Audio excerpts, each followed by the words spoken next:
Primordial thoughts. I thought something was interesting. Um, it's interesting when the discussion of the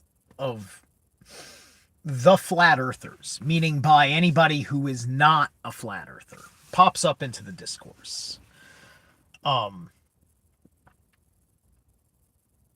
And being a flat earther is like saying, I'm reaching for Jesus Christ, right? So there's that problem, right? And we all have to imagine specifically this particular world, because for the most part, none of us have been truly educated in physics, math, and science properly to really comprehend how we understood these things before we were backing it up with really, really sophisticated measuring instruments, because we rely on sophisticated measuring instruments that are beyond our budget to validate simple measuring experiments that we used in primordial times, where we took a stick, we stuck it in the ground, and we recorded measurements over a period of time and made a determination of size and shape of the earth. And we had many people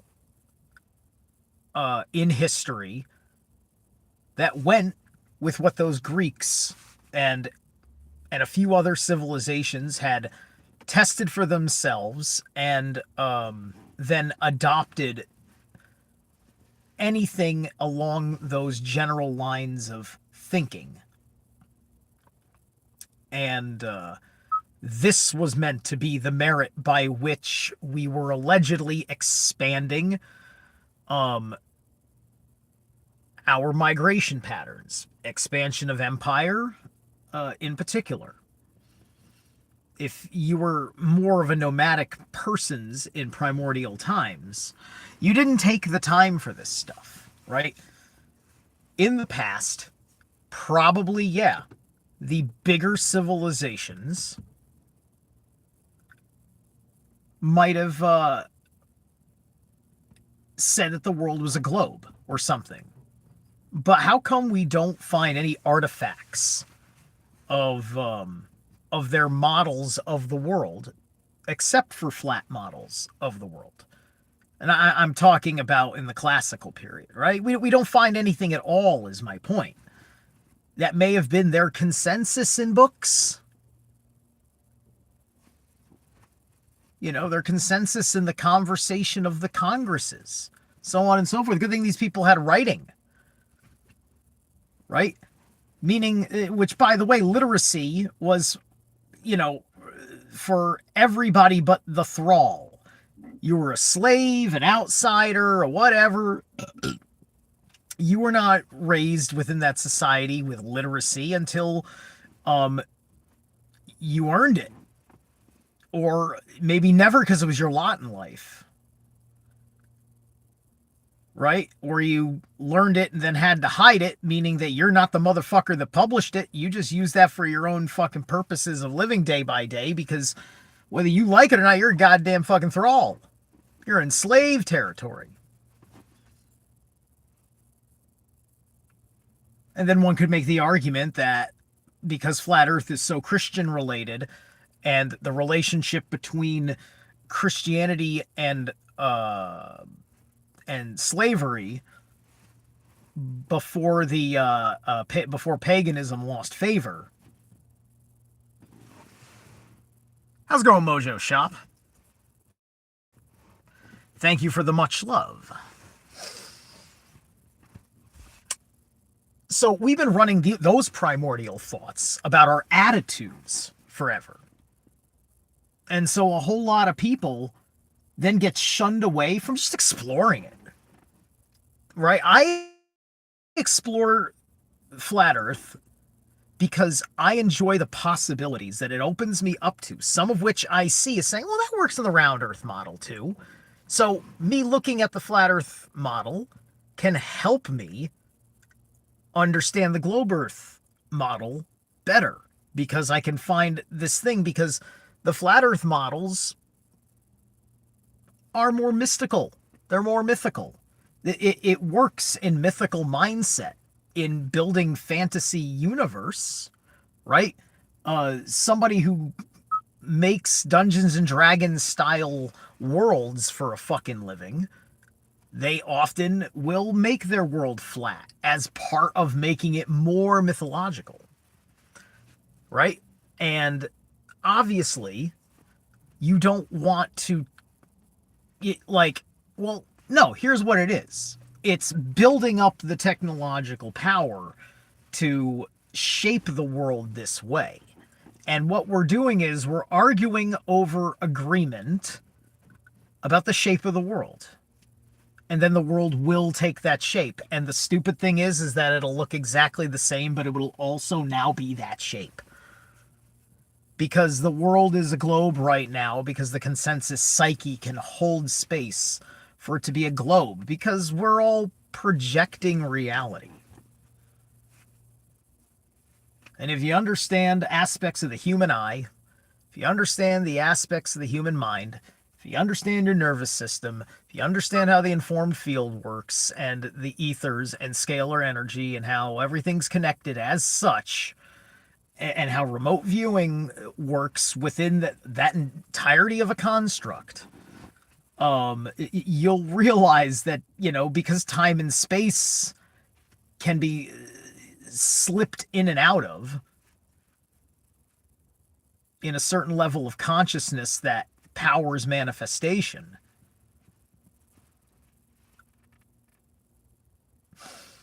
that it's up to you.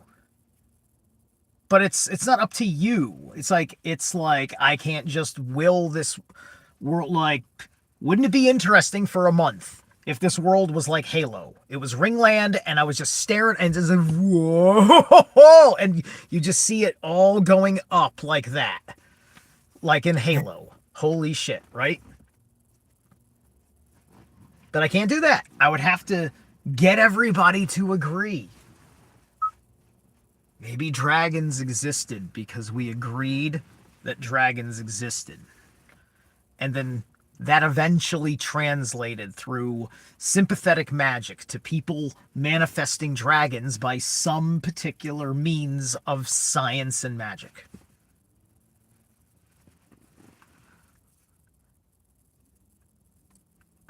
Thirteen miles. 13? Wow. That's not bad. I could jog to the sun.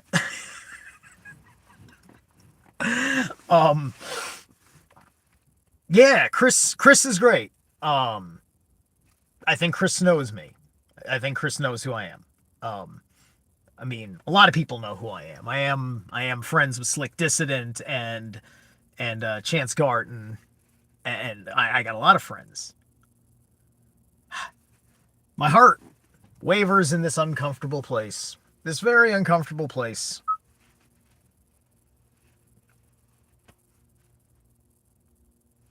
Every day I wake up, and when I'm interested in putting my public voice out there, I'm just like, who the hell is eventually gonna fucking be done with being associated with me?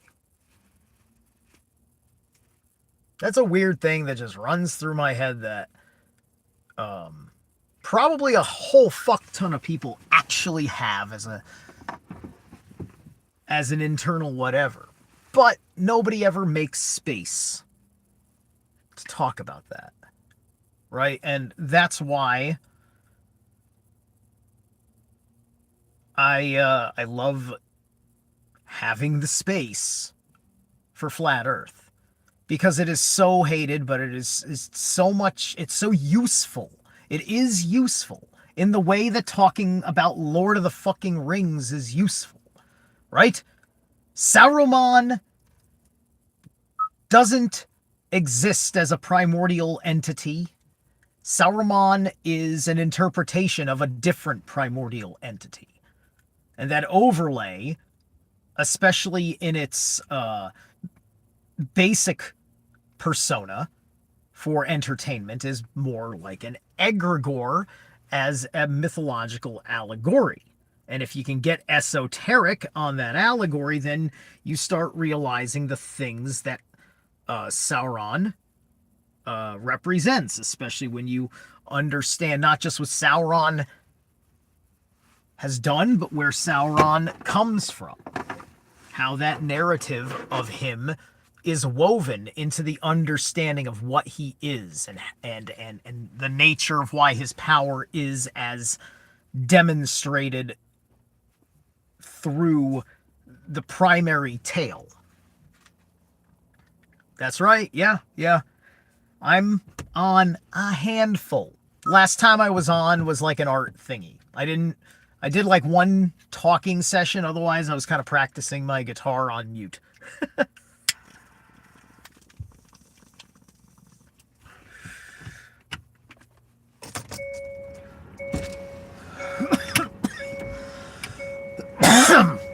Because the thing is, because I've got so many fucking colleagues and friends that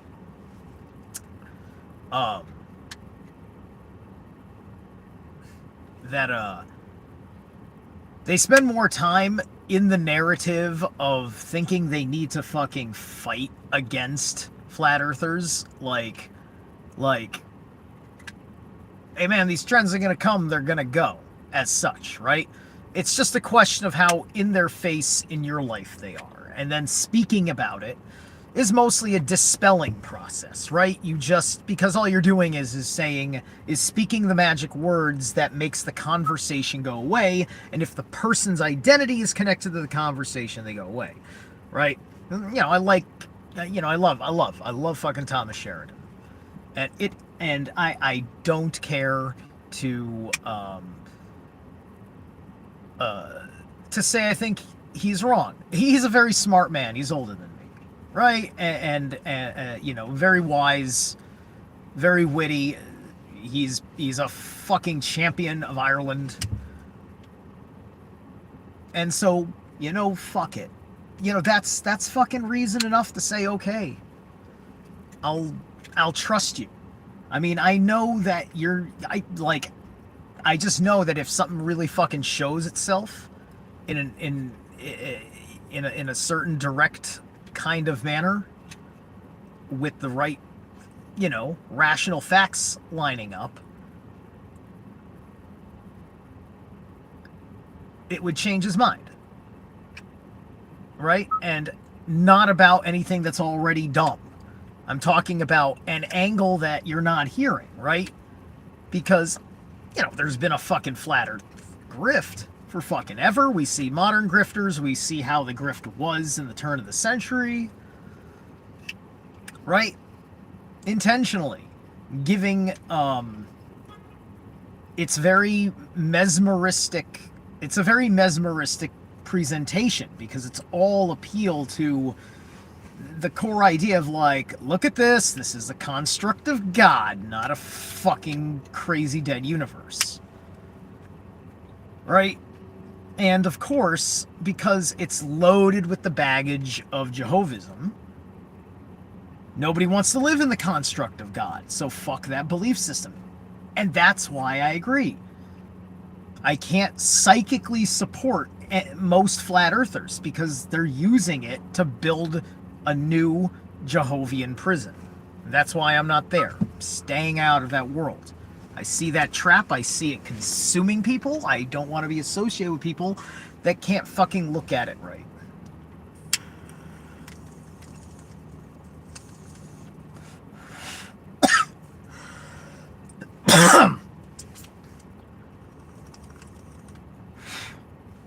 Too much of a wedge is driven. There's too many people that don't like to keep around, certain levels of open, fluid speculation upon things. especially if they also happen to have certain foundations, right? Like, I have a foundation, I have roots, I have a grounding, I have an axis mundi, I have a direction as well. And, not everything that I fucking talk about is part of that direction. And, how this realm works is part of that direction, though. So eventually, it'll be more about describing this realm. And I'm much more interested in how it works than describing what it fucking looks like. This is why I hope to get better with the I Ching down the line. Right now, when I'm doing my readings, I just know that an I Ching message is important, right? So I don't have an intuitive, I haven't memorized the 64 paths of the I Ching.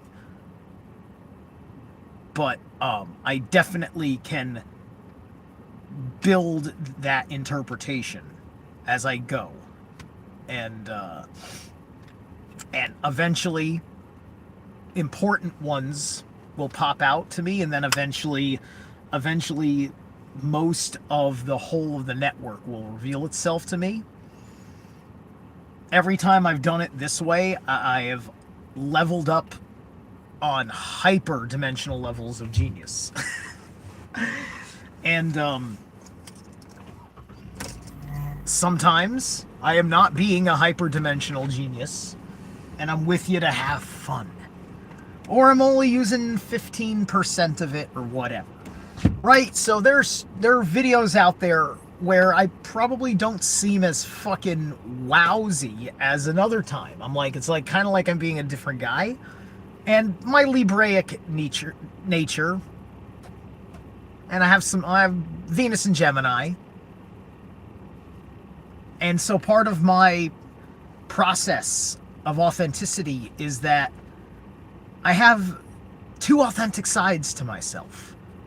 You need to see them, and you need to see them comfortably. I need to be comfortable with myself, and myself is always interested in having the other side of my thinking there with me. Right? At least chiming in once in a while, right? It's like, is Venom talking or is Eddie Brock talking? And then when is Venom interrupting Eddie?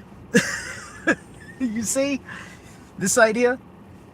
This is why I fucking love how they did the Venom movies. I was just like, okay, Venom 3 was kind of lame as a film. But sticking to the fucking character performances, especially for the Eddie Brock character and Venom, excellent depiction of fucking shadow work. Like, bravo.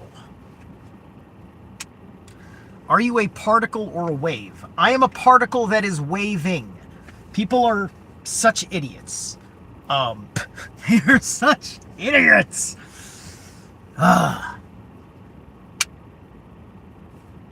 Things have behaviors. Behaviors and things are two different things.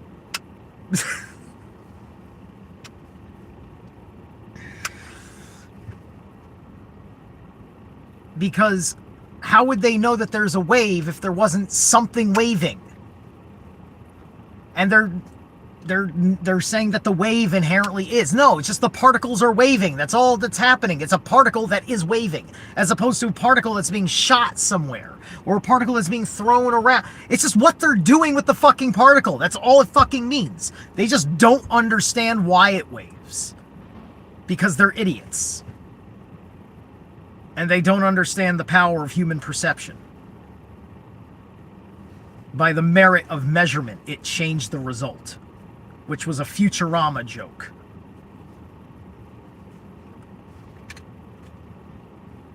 And he won by a quantum finish. No fair. You changed the result of the race by measuring it. He was explaining the double slit experiment. The horses were fucking particles. Go watch the episode. Simpsons fucking predicted it. Just wait. Futurama's coming, motherfucker. Some of it's gonna be really fun. I don't want the fucking chip, though. Fuck you. Fuck you and your chips. I mean, this fucking thing right here, but I can take it off. I can turn it off. I can fucking walk away from it. I can fucking make plans to not have it. I really fucking could. But I know what I'm fucking doing. Thank you.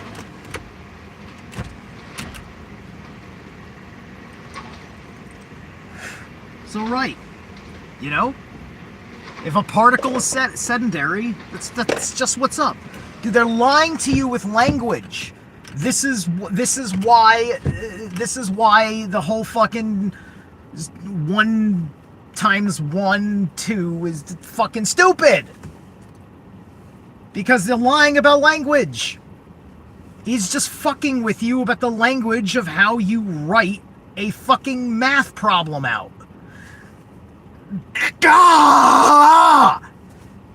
Jeez. You're looking in all the wrong fucking places for where the magic is. You're looking for the magic. Yes, I'm not fucking killing that. I'm looking at it and I'm angry because I found it and you fucker going the wrong way!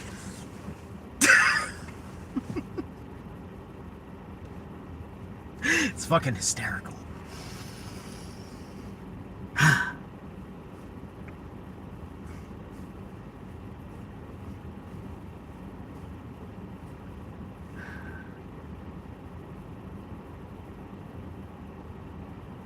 I just think that we need to be more focused about what we consider harmful information, even within the esoteric community, which is going to be a complicated and nuanced place. And we don't want madness to come in. We really don't. We want to be psychically defended.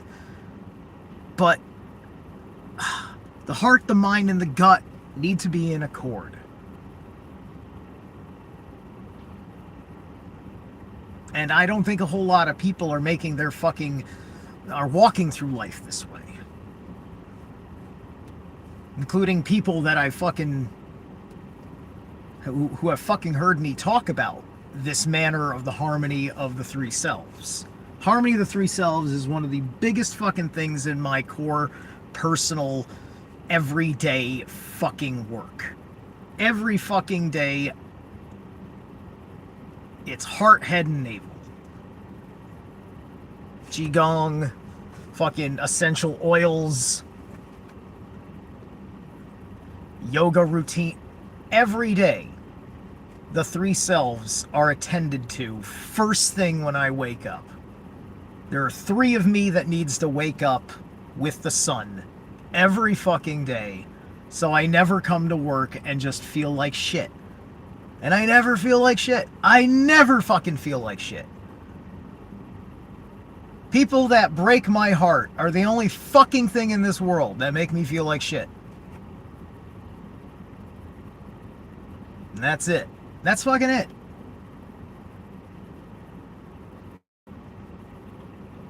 And I'm happy to have friends that have my heart broken 7,000 more times, because it's alright, that's the fucking human experience. I'm not trying to avoid sadness. Plus, I've gained so much from all these people. People that fucking, whatever. I don't know what the fuck they think of me, why the fuck they had to. Maybe it's because I've awakened an actual berserker and I'm just berserking around. I'm the rude guy at the pub because I'm a fucking bear and fuck you until I'm dead. I'm not like that, but I'm a little bit like that, maybe. I'm very... I was beat up a lot as a child. Riddled with hating myself. Feeling like I wasn't allowed to love myself. What the fuck kind of dark age did children get raised in the 80s? Fuck the 80s that way. 80s was amazing. I didn't get to appreciate it until like the early 2000s. Then I started looking back at the 80s. Just like, fuck man, thrash metal scene. Dude, the punks. Fuck, man, I wasn't exposed to any of that shit in the 80s. And it was all weird to me in the 90s. Right? Took me a while to fucking find metal. Fucking A.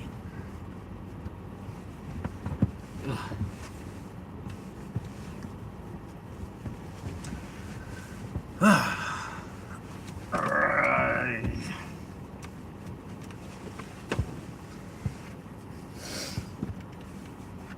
So, primordial fucking thinking.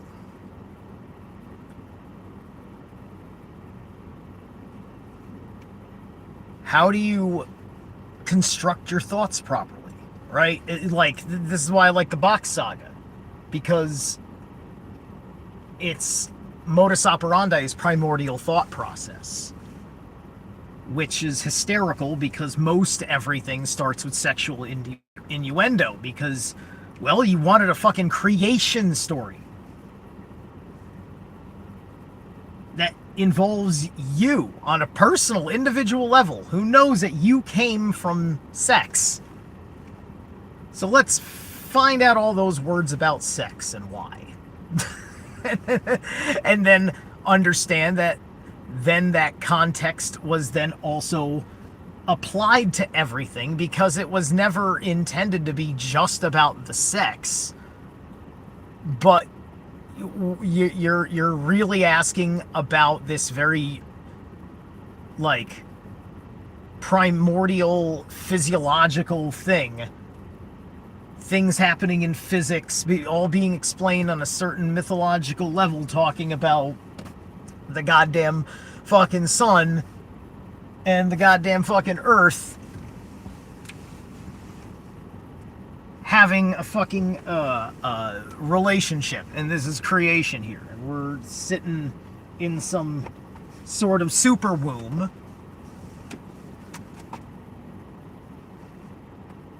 And that's why it's a matrix.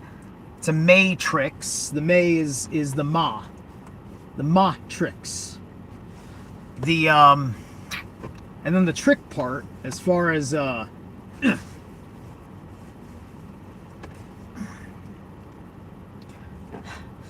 that's concerned, I think that's why I don't use Matrix as what I call this place. But because most motherfuckers are just gonna say the Matrix because the only thing they can do, because their imagination center hasn't developed yet, is refer to other things. I was like this all the time, right? My whole fucking thing, back in 2012, I was really letting a lot of things open up in my field through what I was getting out of a lot of movies and high quality television. And to this day, I talk about those things. And you'll notice that almost all the people that I have the most fun talking to, we typically grew up on the same media and have the same level of objectivity towards what was being said. Because we understand that, you know, so many things, like we're all sitting there, we're all very interested in challenging our belief systems on a regular basis. This is why I really love working with the Greyhorn Pagans, shout out Stein and crew, and why I really fucking love working with Slick Dissident, shout out Gabe, and Nick from the Occult Rejects, and Headless Giant. Like, all of us are really good at going back over reevaluation, so on and so forth, and it's, you know, I would say that, you know, none of us are flat earthers, none of us are round earthers either, because we're looking at the fucking reason why flat earth exists, which is you people need to realize that the entire fucking narrative of what we're told is the sky and the heavens is not being told very well anymore based on the updates. So a bummer just hit. I'm gonna do this right fucking now. All right, so one of my buddies out there is Ra Castaldo. Eye of Ra. I want you to go hit him up. His channel just got demonetized. He just texted me. His channel got fucking demonetized today. Holy shit. He has the mysticalspiral.net, I think. And that's his web store. He's got amazing crystals and tensor tools. And other items, specially handcrafted crystal skulls. This dude's got the works. This here is his. It looks like an Ankh, kind of. The Anakara. Forgive me, Ra. I forget the name of it. Dude, when I had my fucking kidney stone, this is copper. This is copper. He winds these by hand himself. All this 100% him. When I was having my kidney stone, he told me, take the goddamn fucking tensor tool that I bought and put it over the fucking area. So I fucking slapped that bullshit right up here, where since Mandela effect, I now know where it is. And most of the pain, not the most extreme pain, but a lot of the fucking ordinary pain when it wasn't extreme, fucking calmed the fuck down. Just applying this copper coil. He puts, he puts magic bestowment of his of his good healing energies into these things. I don't like using the vernacular of bless. So he bestows them with his magic as well. It's just part of his passion for what he does, and so yeah, go check that out. Go help out Ra, cause homeboy's car fucking broke down. He's living in a new place, and he's got a family, and he's one of the best men I fucking know. All right, I think I'm gonna end it on that. Thanks. I love you guys. Take care.